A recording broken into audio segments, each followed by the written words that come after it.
Gestion de la crise sanitaire, il y a de quoi se satisfaire. Appréciation de l'alliance des partis de la majorité. Face à la presse, la situation nationale est analysée avec un appel lancé au dialogue. Pour l'UPC, par contre, c'est un autre son de cloche. Il y a péril dans la demeure. La région de l'Est est en proie à l'insécurité quotidienne et les populations soumises à la peur. Deux actualités à suivre en ouverture d'édition. L'armée ou la force discrète qui n'est pas à négliger dans la lutte contre le Covid. Travailleurs de l'ombre, l'intervention de ces hommes est pourtant perceptible. Sensibilisation, contrôle de qualité des moyens de protection, traitement et conditionnement des cas de décès. Bref, nous faisons une immersion ce soir dans une zone à risque et ça sera dans une poignée de minutes. Des abris de fortune détruits par les premières pluies du mois d'avril. La mère expérience des déplacés de Kongoussi devient souvenir avec le secours du HCR. Plusieurs abris plus solides leur sont désormais offerts. Nous le verrons à travers un constat terrain. Et ce sont là les titres de votre 20h. Madame, Monsieur, bonsoir. Le point de la situation du Covid au Burkina à la date du 6 mai. 7 nouveaux cas confirmés, dont 6 à Ouaga et 1 à Bobo-Dioulasso. 7 guérisons pour un total de 562 et 0 décès enregistrés. La pandémie du Covid inscrite en bonne place des sujets de la conférence de presse de l'APMP. La fronde sociale, l'insécurité et les prochaines élections ont aussi retenu l'attention pour les chefs de partis ayant animé la conférence. La gestion de la crise sanitaire par le gouvernement est satisfaisante et comme issue à la montée de la fronde sociale, le dialogue entre partenaires sociaux. Plus de détails dans ce développement de Moussa Ouedraogo et Momoni Soubeiga. L'alliance des partis de la majorité présidentielle est satisfaite de la gestion de la pandémie à coronavirus par le gouvernement. Elle salue surtout les mesures prises par le président du Faso et l'engagement du personnel de la santé qui ont permis de limiter la propagation de la maladie. Malgré un budget national d'austérité, le chef d'État, dans le cadre de la lutte contre les effets ravageurs de la pandémie, a pris des mesures sociales afin d'alléger les difficultés de tous les Burkinabés en général, des couches vulnérables en particulier, en venant en aide aux populations les plus démunies et en soutenant les entreprises.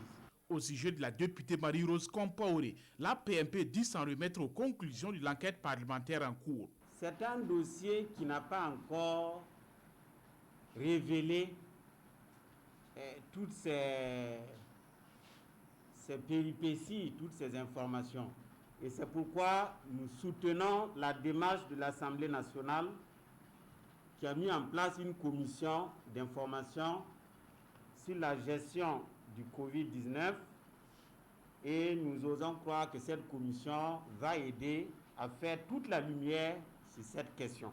À cette conférence de presse, la question des élections présidentielles n'est pas passée sous silence. Pour la PMP, il faut organiser ces élections à bonne date afin d'épargner le pays d'une autre crise. Étant donné que les élections se tiennent en novembre, le 22 novembre, je pense qu'il n'y a pas de raison qu'aujourd'hui, à 7 mois, et alors que quand même nous avons pu, dans une large mesure, maîtriser la situation, que l'on se mette à remettre en cause la date des élections.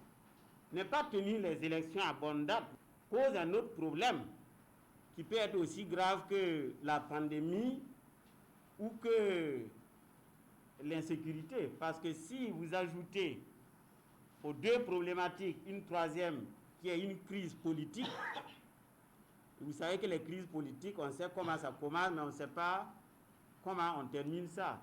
La situation sécuritaire reste également marquée par une recrudescence des foyers de tension à l'Est et au Sahel et l'alliance des partis de la majorité présidentielle invite la population à soutenir les forces de défense et de sécurité dans la lutte. Sur la fronde sociale, les partis de la majorité présidentielle préconisent la poursuite du dialogue entre le gouvernement et les partenaires sociaux. Ils les invitent surtout à cultiver le sens du compromis et du patriotisme.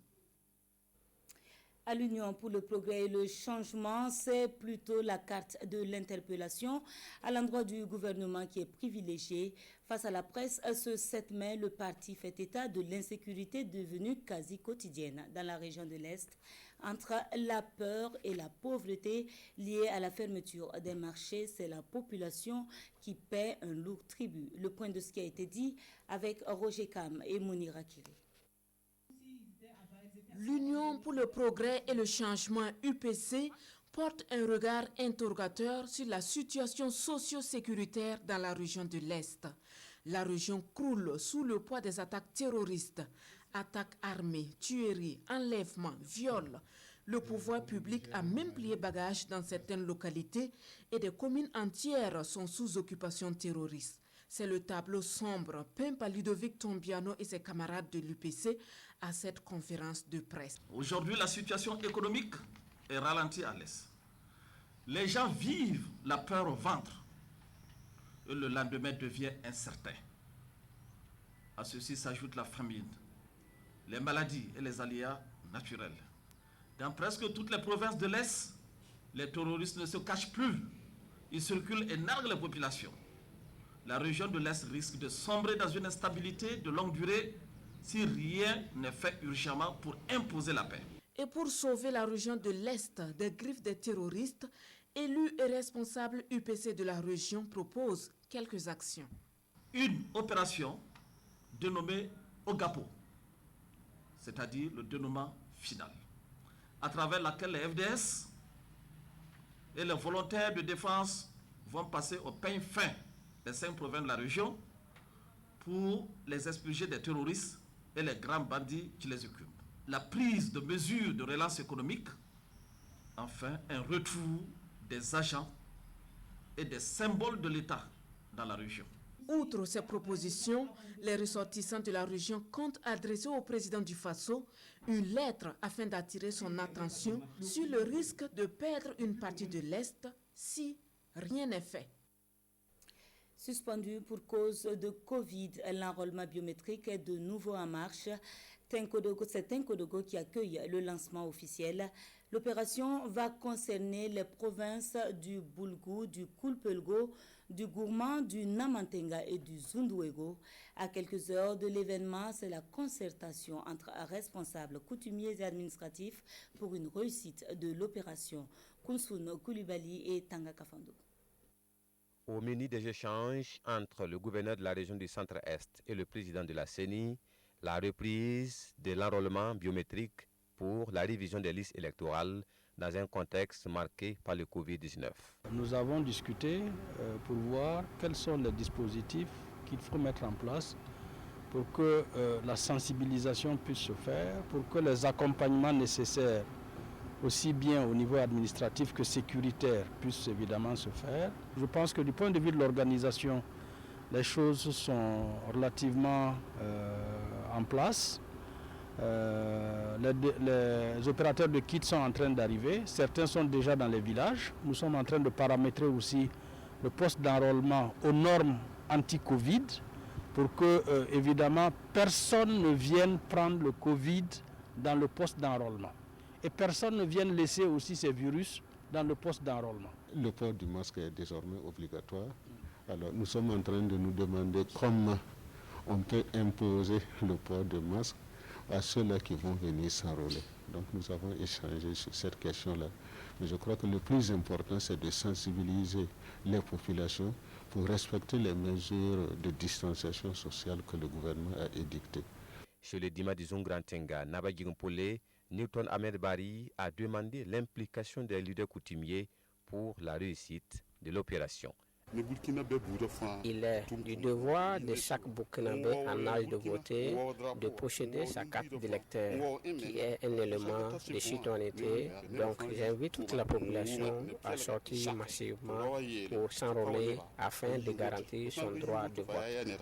Suspendu depuis les premiers cas du coronavirus au Burkina Faso, la révision des listes électorales reprend officiellement demain 8 mai jusqu'au 17 mai dans le Boulgou, le Koulpelego, le Gourmand, le Namentenga et le Zunduego.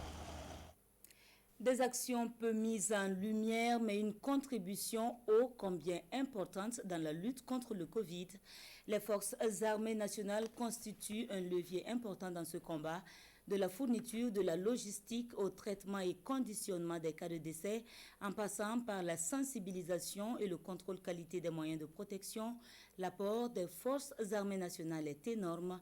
Immersion dans plusieurs structures en charge avec Namba Kouda et Sekou Zongo. Le travail de l'homme des forces armées nationales dans la lutte contre le Covid-19 dévoilé aux hommes des médias. Tout commence ici à l'hôpital Yalagado Ouedraogo, où est implantée cette zone de crise qui consiste à l'accueil et au tri des patients. Et en un mois de fonctionnement, plus de 2500 cas ont été traités. Les forces de défense et de sécurité, à travers notre armée nationale, qui a compris très tôt que l'hôpital Yalagado avait des difficultés. Et c'est sur notre requête que l'armée donc a construit cette tente que vous voyez derrière vous. Depuis longtemps, depuis la création de l'hôpital, on a une collaboration normale et naturelle avec les forces armées nationales. Et fait que, cette collaboration fait que actuellement nous avons une trentaine de militaires, médecins, infirmiers, attachés de santé ou en tout cas personnel de santé qui sont à l'hôpital Yalagado ici. Et leur apport est vraiment remarquable. En tout cas, une soixantaine d'agents sont mobilisés quotidiennement et le dispositif fonctionne à feu continu 24 heures sur 24. Mais pas que, en plus de leur rôle régalien, les forces armées nationales interviennent dans le conditionnement, le traitement et la mise en bière des personnes décédées du Covid-19. Notre travail là-bas, le groupe fait partie de 5 personnes. Il y a l'hygiéniste et il y a les 4 personnes de l'armée. L'hygiéniste est un civil. Donc on s'habille comme ça, on rentre, on désinfecte le corps. Quand on désinfecte le corps, on prend le corps, on met dans sac mortier. Il y a les cercueils aussi qui sont là, déposés. Si on sort, on met les sacs mortiers, le corps là en même temps dans les cercueils et on visse. Le combat en amont contre le nouveau coronavirus est aussi l'affaire des forces armées nationales, de la patrouille de sécurisation, en passant par la sensibilisation de la police militaire. Tous les ingrédients sont réunis pour contrer la propagation du coronavirus. Face à une situation bien précise, les forces armées ont pour mission de s'engager et d'appuyer donc tout le dispositif pour la gestion des catastrophes, la gestion des crises, la gestion des pandémies. C'est des patrouilles que nous faisons. Nous le faisons de jour comme de nuit, en tout cas pour veiller à l'application de ces différentes mesures qui ont été édictées par l'exécutif. Autre contribution majeure des forces armées nationales contre le Covid-19, le laboratoire de contrôle qualité et de certification de normes. Ce laboratoire est aujourd'hui dans la production de solutions hydroalcooliques, mais surtout l'attestation des normes en matière de masques de protection. Et il est très souvent question de désinfection de domicile pour des cas confirmés de Covid. Comment cela se passe-t-il et quels en sont les objectifs? Une de nos équipes était de sortie avec l'équipe du Chorus à Taptenga. Dans ce domicile, une jeune patiente de 9 ans a été internée depuis dimanche dernier. Le processus avec Paul David Bambara et Amadou Marcel To. Le domicile de Issa Zabri à Taptenga sous l'emprise d'une équipe de prévention et de contrôle des infections PCI du Chorus. Une de ses filles est testée positive au Covid-19 depuis dimanche dernier.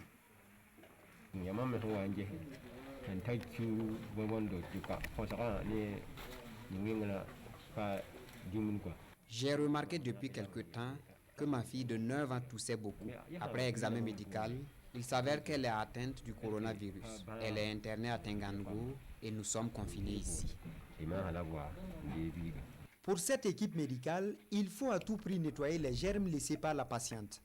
À base du chlore, les moindres recoins du domicile sont passés au pain fin suivant la procédure recommandée. Quand on entend qu'il y a quelqu'un qui est suspect, on vient, on fait le prélèvement et nous, notre équipe, désinfecte la maison du patient. On le confine dans une chambre en attendant les résultats. Dès que les résultats viennent, on vient maintenant. Si toutefois c'est positif, on désinfecte la maison où la personne était et l'équipe de prise en charge envoie le malade en formation sanitaire. Si toutefois, Dieu merci, c'est négatif, on donne des conseils à la personne et on libère pour son confinement. Seulement 30 minutes après cette opération, les membres de la famille peuvent à nouveau disposer sainement de leur maison.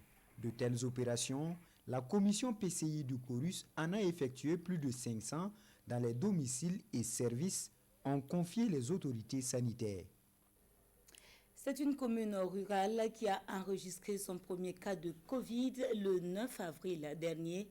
Dès cet instant, le problème a été pris très au sérieux par les autorités locales. Elles ont mis en place un comité de sensibilisation de proximité, une stratégie gagnante puisque la maladie a pu être contrôlée et aujourd'hui, Péni, situé à 30 km de Bobo, est débarrassé du Covid. Témoignage dans ce dossier signé Kassoum Milogo et Kadou Romain-Naki. Mahamoudou Ouedraogo est agent sensibilisateur sur le respect des gestes barrières dans la commune rurale de Péni. Une fonction qu'il exerce dès les premières heures de l'annonce du premier cas de Covid-19 dans le village le 9 avril 2020. La stratégie, c'est de porte en porte. Dans certains ménages, on retrouve toujours un peu la réticence. Il y a d'autres même, jusque-là, l'ignorance. Jusque-là, d'autres ne croient pas à la maladie. N'empêche que les travaux de sensibilisation ont porté leurs fruits sur le terrain. Difficile de parcourir le village sans rencontrer ça et là des affiches de sensibilisation sur le Covid-19 et des dispositifs de lavage de mains. Quand on a pris la nouvelle qu'il y a un cas à Péni, vraiment, on a eu vraiment peur qu'on ne veut même pas s'approcher à lui. Voilà. Donc, maintenant, ça va. Comme on a eu les sensibilisations là, Dieu merci, on peut sensibiliser les autres. La présence du Covid-19 à Péni fait désormais partie du passé. Une propagation bien circonscrite avec comme note d'espoir, 0 nouvelle contamination dans la zone. Une réussite à mettre également à l'actif des décisions prises urgemment au niveau local. Donc, dès qu'on a enregistré le premier cas, on a donc commencé à sensibiliser. Je crois que le maire a eu à prendre un arrêté pour fermer les marchés. Et on a aussi donné des informations par le biais d'un prière public pour interdire tout regroupement, notamment pour les baptêmes et les mariages. Le doute sur la réalité du Covid-19 plane ici sur le village. Les autorités sont conscientes qu'il y a encore du pain sur la planche et entendent poursuivre sans relâche les activités de sensibilisation. Face au Covid, il est impératif de faire passer le message et le bon. Pour cela, plusieurs stratégies sont utilisées. De celles-là, l'humour développé par des artistes ambulants. Marchés, boutiques, ruelles, rien n'échappe à leur engagement. L'initiative est de la coordination régionale de riposte contre le Covid en partenariat avec l'IRSS, Drissa Traoré et Ouidia Rokia Sanou.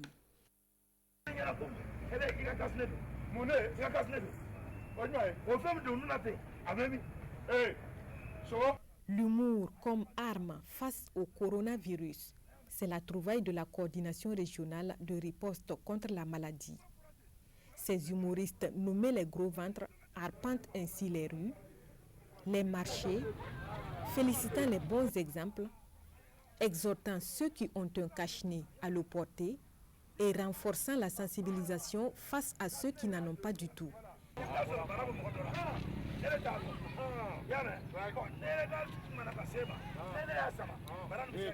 C'est une activité de sensibilisation terrain parmi tant d'autres que nous déployons en ce moment sur le terrain.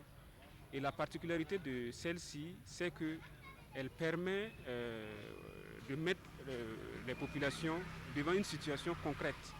Et à partir de cette situation concrète, on bâtit les messages de sensibilisation. Et on voit l'interaction entre les humoristes et la population qui réagit, qui apprécie, qui pose même des questions. Après le passage des humoristes, Ernest Zungrana se résout à porter son cache-nez qui était auparavant caché dans sa poche. Avec le cache-nez, j'ai du mal à me faire entendre par les clients. Mais au regard de ce qu'ils m'ont dit, je ne vais plus l'enlever. Tout comme ce boucher, les populations ne semblent pas indifférentes au message des humoristes. Ils m'ont fait comprendre que la maladie est réelle et qu'il faut bien se protéger. Voilà pourquoi j'ai porté mon cache-nez. Une quinzaine de sorties étendues sur une période de 2 semaines dans la ville de Bobo-Dioulasso, c'est le programme établi. La coordination régionale espère ainsi toucher ceux qui n'ont pas accès aux médias classiques. 15 000 masques de protection pour 5 associations intervenant dans le développement communautaire. Ces masques sont fabriqués par des artisans locaux et seront distribués gratuitement aux personnes vulnérables. C'est une contribution de l'Union européenne à la lutte avec comme partenaire le groupement d'artisans GIE KABES, Issa Kafando et Moumouni Soubega. Ce sont au total 5 associations qui bénéficient des masques anti-Covid entièrement offerts par l'Union européenne. Ces masques, au nombre de 15 000, sont destinés aux personnes vulnérables. À notre niveau, je crois qu'il y a un travail d'identification de personnes bénéficiaires qui a été déjà fait à la base. Et c'est dit également que nous comptons intervenir dans la ville de Ouagadougou et également dans quelques provinces du Burkina. C'est le projet Mode Éthique en partenariat avec le GIE KABES, le groupement d'intérêt économique, commercial et artisanat qui a œuvré pour la confection des masques sous le financement de l'Union européenne. Nous avons pensé, c'est aussi l'occasion de produire des masques de protection qui sont maintenant vraiment nécessaires, n'est-ce pas, au Burkina Faso. Le représentant du ministre du Commerce salue les efforts consentis par l'Union européenne et ses partenaires dans la lutte contre le Covid-19 au Burkina. L'Association pour de nouvelles initiatives en santé, l'Association Vie des Jeunes, Seed of Hope for Africa, Soudou Andal et African Youth Initiative for Development sont les 5 associations bénéficiaires des masques. Des masques entièrement réalisés par un groupement d'artisans sous la supervision du projet Mode Éthique. Des brancards, du matériel de monitoring et de réanimation, le tout estimé à 32 millions de francs CFA, une contribution de l'entreprise Diakfa au centre hospitalier régional de Tengandogo. La remise avec Urbain Benito Somé et Amandine Lalsaga. Diakfa apporte ici sa contribution à la lutte contre le Covid-19 au Burkina Faso. Un lot de matériel médical estimé à 32 millions de francs CFA est mis à la disposition du centre hospitalier universitaire de Tengango qui accueille les malades. Diakfa, par ce geste, veut remercier le corps soignant dans sa généralité au Burkina Faso d'être tous les jours, sans heures, sans repos, sans se ménager pour lutter contre ce virus qu'on espère tous ensemble on vaincra. Ce qui a été donné ce matin, nous avons de quoi transporter les patients, il s'agit de brancards. Nous avons des équipements qui permettent de faire le monitorage des patients et aussi la prise en charge en réanimation des malades qui y sont admis. Recevant le matériel, le professeur Bertin Ouedraogo, chef de service chirurgie du CHU de Tengango, au nom de ses collègues, a salué l'apport de l'entreprise Diakfa en ces moments difficiles que traverse le système de santé du Burkina. Par la force d'un appel à la mobilisation, Nestorine Sangaré, ancienne ministre de la Santé, réussit à récolter une vingtaine de millions de nos francs, des fonds investis dans l'achat de moniteurs de surveillance multiparamétrique, des appareils remis ce 6 mai au ministère de la Santé, comme nous le disent Paul-David Bambara et Amadou Marcel Tour. Le ministère en charge de la santé bénéficiaire de 9 moniteurs de surveillance multiparamétrique.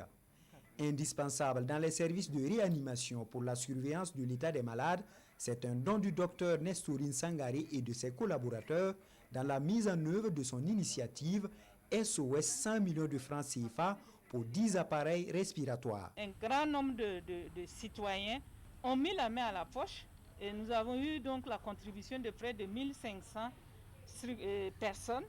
Il y a des personnes individuellement, mais aussi il y a des associations, dont l'Ordre des avocats du Burkina et l'Association des anciens étudiants de l'Université catholique de Bobo, qui ont également contribué. Et ce sont toutes ces contributions-là qui nous ont permis de réunir 19 180 000 à la date du 3 mai.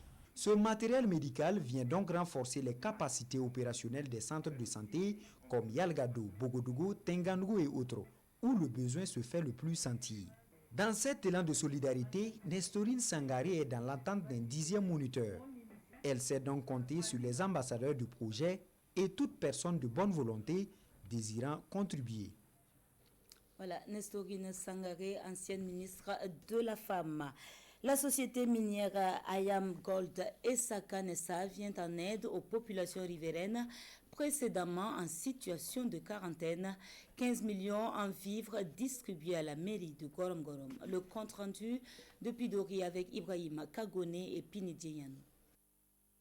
Ces personnes sont issues de 13 villages de la commune de Gorom Gorom.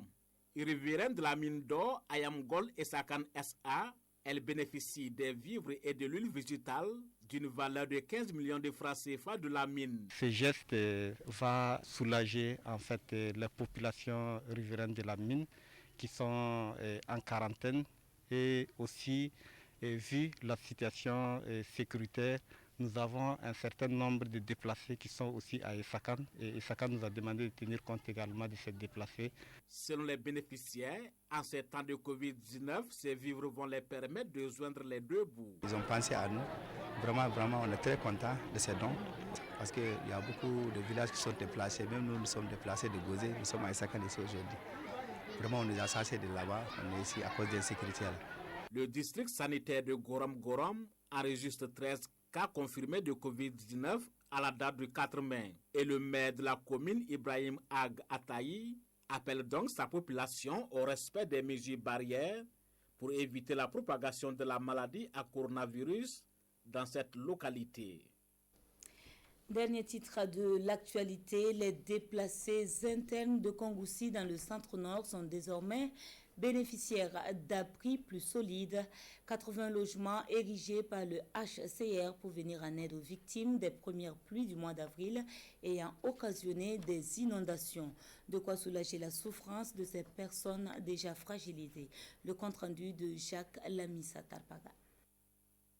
Le sinistre qui s'est abattu sur les déplacés internes de la ville de Kongoussi il y a quelques semaines, suite à des inondations, est devenu un mauvais souvenir. Le Haut-Commissariat des Nations Unies pour les réfugiés apporte des abris plus sûrs. 80 logements sont bâtis sur ce terrain pour les déplacés. La maison est bien. Nous les remercions. La maison est vraiment bien.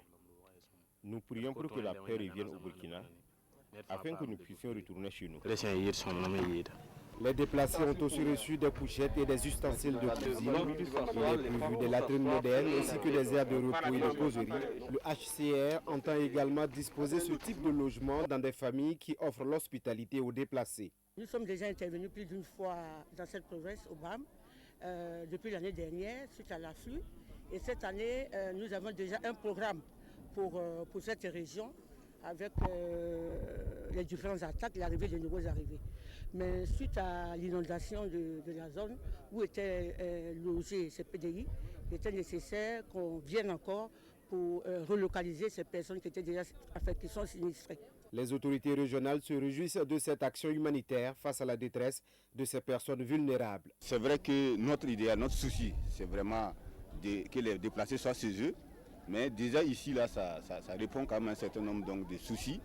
Et ils sont relogés. Donc, suite à l'inondation, ces déplacés qui étaient sinistrés sont aujourd'hui relogés et dans de très bonnes conditions sur un site qui est bien. Et donc, je voudrais saisir cette occasion donc, pour remercier les HCR pour cet acte, remercier donc les autorités locales, les maires, les hauts commissaires, tous ceux qui ont travaillé pour qu'on ait ce terrain.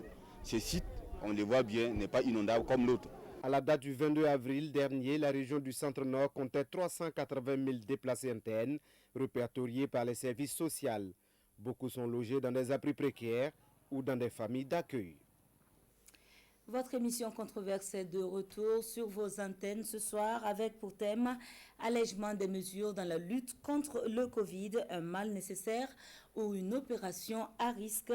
Nous retrouvons Simon Gongo depuis le studio production. Bonsoir Simon. Bonsoir Ruth, bonsoir à tous. Vous l'avez dit, ce soir donc nous parlons de l'allègement des mesures anti-Covid. Et vous avez certainement suivi l'actualité. Certains ont parlé de mesures prises le couteau dans la gorge.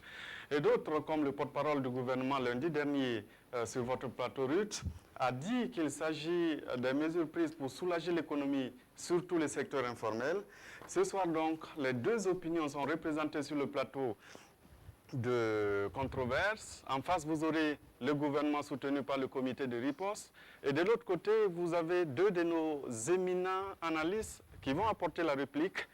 Controverse donc, c'est tout à l'heure à partir de 21h. Et comme vous voyez le plateau Ruth, ça promet. Et c'est tout à l'heure. Et le thème également promet. Merci Simon Gongo, nous serons tous au rendez-vous. C'est ce qui referme le 20h de ce soir. Merci à vous de nous avoir suivis. Une autre équipe s'installe dès demain. Merci d'être resté à ma compagnie depuis lundi. Bonsoir.